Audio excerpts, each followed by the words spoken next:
Salut à tous, c'est JB, aujourd'hui on va tester un dock pour l'Apple Watch.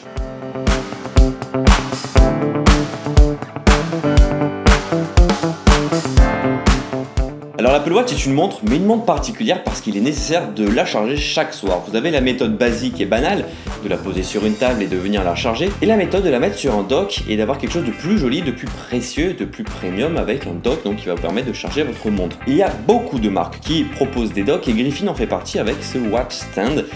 Il y a quelques points positifs et il y a quand même quelques points négatifs, c'est parti. Premièrement, il y a un design assez sympathique avec un cylindre posé sur un socle, la montre bien se poser au-dessus, rien de bien compliqué de ce côté-là.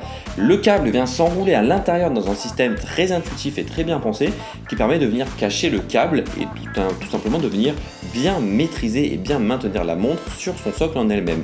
La montre en elle-même, parlons-en, puisqu'elle va pouvoir se mettre de face, de profil, attachée, détachée, sans bouger, elle ne bougera pas, vous pouvez vous amuser avec, elle ne bougera pas, c'est plutôt pas mal. Par contre, le dock est peut-être un peu trop haut pour ce que c'est, par contre, c'est pas mal pour ce bracelet, par exemple, là, ce bracelet en cuir, parce que l'avant est tellement long qu'au final, ça ne pend pas dans tous les sens. Également, il y a un point positif avec, c'est que ça permet tout simplement de faire dock iPhone, parce que vous avez la place de venir mettre un iPhone de paysage ou en portrait pour tout simplement faire un esprit de dock iPhone. Par contre, il y a quelques points négatifs.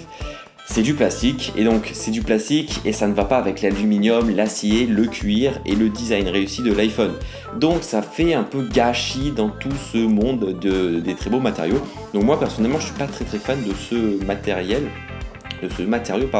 qui est le plastique alloué avec le cuir et le verre et autres.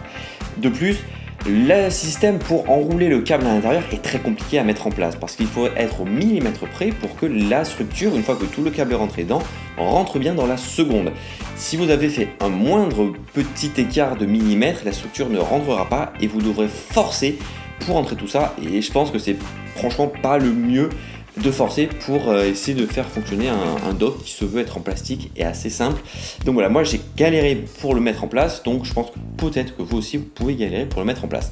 En tout et pour tout, c'est un dock très joli, mais pas très intuitif et qui est en plastique, donc je ne vous le conseillerais, je pense, pas trop. Donc il est disponible au prix de 30€ si vous avez envie de l'acheter néanmoins. Mais voilà, moi je ne vous le conseille pas parce qu'il est un peu cher pour du plastique et pour un système qui est compliqué quand même à mettre en place. Voilà, je vous l'ai dit. Merci à tous d'avoir visionné cette vidéo. N'hésitez pas à me dire dans les commentaires qu'est-ce que vous pensez de ce dock. Vous pouvez me retrouver sur Twitter, Facebook, Instagram, Snapchat et bien entendu sur la chaîne YouTube. A bientôt pour de nouvelles vidéos. Allez, bye bye.